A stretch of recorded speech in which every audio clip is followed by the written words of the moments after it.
kemudian dana BOS itu sifatnya ada 5.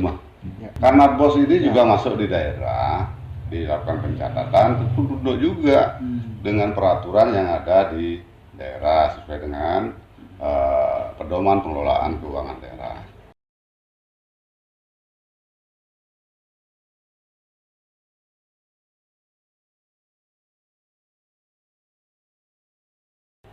Jadi pemerintah pusat sudah menetapkan dalam Permendikbud tertuang bahwa dana BOS yang dialokasikan kepada masing-masing satuan pendidikan di masing-masing wilayah itu berbeda, tergantung daripada IKK masing-masing.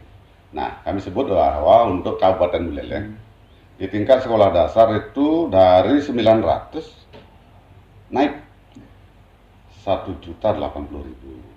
Hitungannya per siswa. Ya. Kemudian kalau di tingkat SMP beda 300.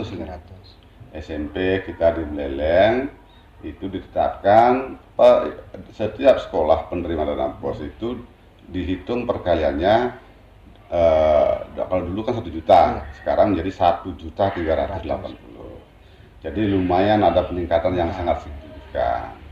Jadi kalau di dalam proses pembelajaran yang secara operasional sedia kala yang sebelum pandemi itu dilakukan kan cukup membantu juga. Tetapi sekarang tidak ada, ini relaksasi.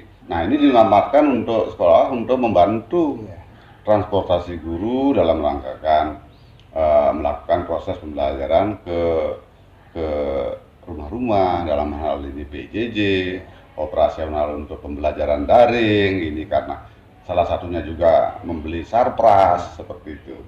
Jadi demikian pemirsa di rumah, biar tidak ada kekhawatiran bahwa dana BOS itu memang digunakan untuk hal-hal itu. Nah, termasuk PPDB. PPDB juga dapat dibiayai dalam hal mana? Untuk pengurusan administrasi. Ya, kebetulan PPDB Buleleng sekarang difasilitasi oleh pemerintah daerah, Pak. Amanat dari PPDB itu kan sekarang di-online-kan juga, seperti itu ya. Seperti itu. Selama dana BOS bergulir, khusus di Kabupaten Buleleng, terutama dalam hal pertanggungjawaban administrasi, ada nggak persoalan? Atau ada pendampingan dari dinas sehingga bisa membantu ke manajemen pertanggungjawaban? Baik, untuk kita, memang tugas kita. Kami tegaskan bahwa seluruh proses perbelanjaan ataupun pengadaan yang dilakukan sekolah itu seluruhnya menjadi tanggung jawab satuan pendidikan. Namanya SPTJM-nya itu adalah di satuan pendidikan.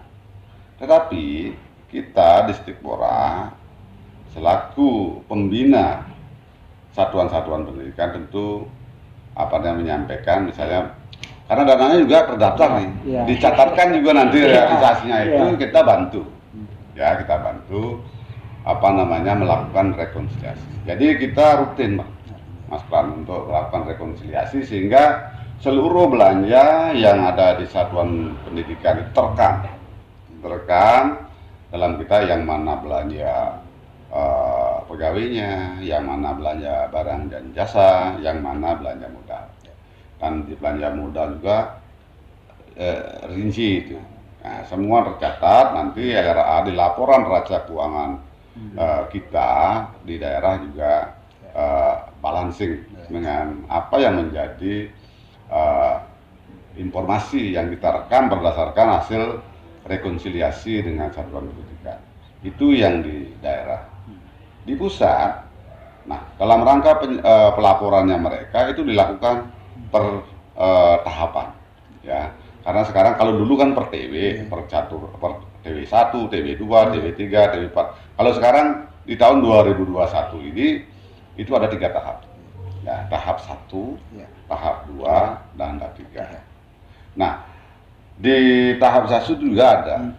Ketika memang sekolahnya belum cair dananya, di tahap 1 periode berikutnya ada. Di tahap 1 masih sedang dilakukan evaluasi. Barangkali sekolah dalam melaporkan keuangannya secara online kepada Kementerian Pendidikan dan Kebudayaan ke pusat secara online, ada kelupaan nih. Iya, iya. Nah, ada kelupaan submitnya itu loh. Iya. Sudah di-entry semua, sudah clear, ternyata belum disubmit gitu ya. Artinya laporannya belum masuk. Sehingga ada juga sekolah yang kita tunda untuk pembayarannya. Namun sampai saat ini sudah semua clear. Iya. Selaku Kepala Dinas Pendidikan Pemuda dan Olahraga Kabupaten Buleleng, mohon pesannya kepada satuan pendidikan dalam hal penggunaan anggaran, terutama dana BOS, dan pesan tentang taatan kepada protokol kesehatan karena pandemi COVID sekarang situasinya mulai meninggi. Silakan. Baik, terima kasih Mas Pran. Teman-teman kepala satuan pendidikan di mana saja berada, dalam rangka pemanfaatan dana BOS yang Bapak Ibu kelola, ya tolong berhati-hati ya. Sesuaikanlah belanja Bapak Ibu di satuan pendidikan sesuai dengan rencana kerja anggaran sekolah. Jangan belanja yang tidak ada di RKS. Ya, seperti itu. Tolong optimalisasi penggunaan dana BOS untuk kegiatan hal-hal yang sangat urgen dilakukan di masa pandemi ini. Jadi siapkanlah satuan pendidikanmu untuk menyongsong pembelajaran tatap muka ke depan sebagaimana amanah SKB 4 Menteri yang telah diterapkan. Mudah-mudahan pandemi segera berlalu. Dan ingat, walaupun nantinya berlalu, tetap melaksanakan 3M. Mencuci tangan, pakai sabun, menjaga jarak, dan tetap menggunakan masker. Saya pikir itu yang dapat kami sampaikan. Barangkali Mas Pran, terima kasih obrolannya kali ini. Iya, seru. Dan seluruh pemirsa di rumah, kepala sekolah semuanya, saya tutup dengan Parama Santi ya. Om Santi Santi Santi Om.